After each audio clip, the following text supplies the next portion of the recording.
It started with the wrong Daniel walking through the door. The store was quiet the way it always was after 2 a.m. Fluorescent lights hummed overhead. Rain streaked the front windows. Mira stood behind the counter, scrolling on her phone, when the door opened with its usual soft chime. A man walked in wearing Daniel's jacket. Same dark hair, same tired posture, same slight limp from the old knee injury. Daniel was standing 3 feet away from her, restocking the gum rack. The man looked at both of them and smiled politely. "You can go home early tonight," he said. "I've got it." It was Daniel's voice. Exactly. Mira's stomach dropped. "Who is this?" she asked.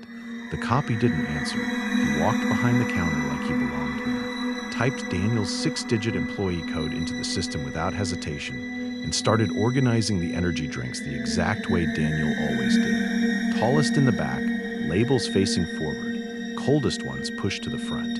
The real Daniel stepped closer. "That's my code," he said quietly. The copy turned to him. For a moment, his eyes looked almost sad. "I've already done this shift," he said. "You're the one who's late." Daniel reached out and grabbed his arm. For half a second, his fingers passed through empty air, like the body in front of him hadn't fully decided to be solid yet. Then the resistance kicked in. Chris came out from the back room holding a mop and froze. They checked the security cameras together. The footage showed only 3 people the entire night.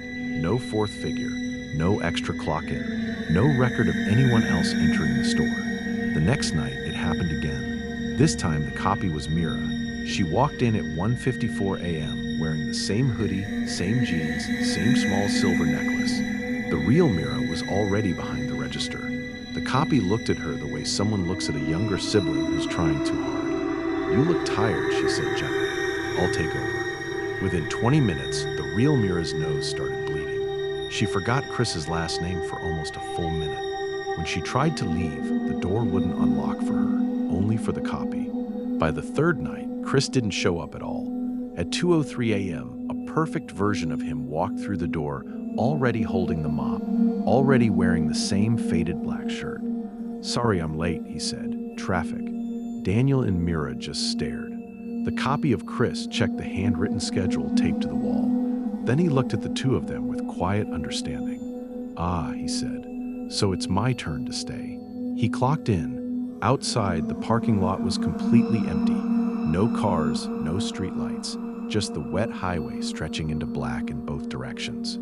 Inside the store, the fluorescent lights hummed a little too steadily, and on the small security monitor behind the counter, the camera feed showed 4 people working the night shift, even though only 3 were standing there. Daniel looked at the screen, then at the empty space beside him, and realized something that made his blood run cold. One of them had already been replaced. They just didn't know which one yet.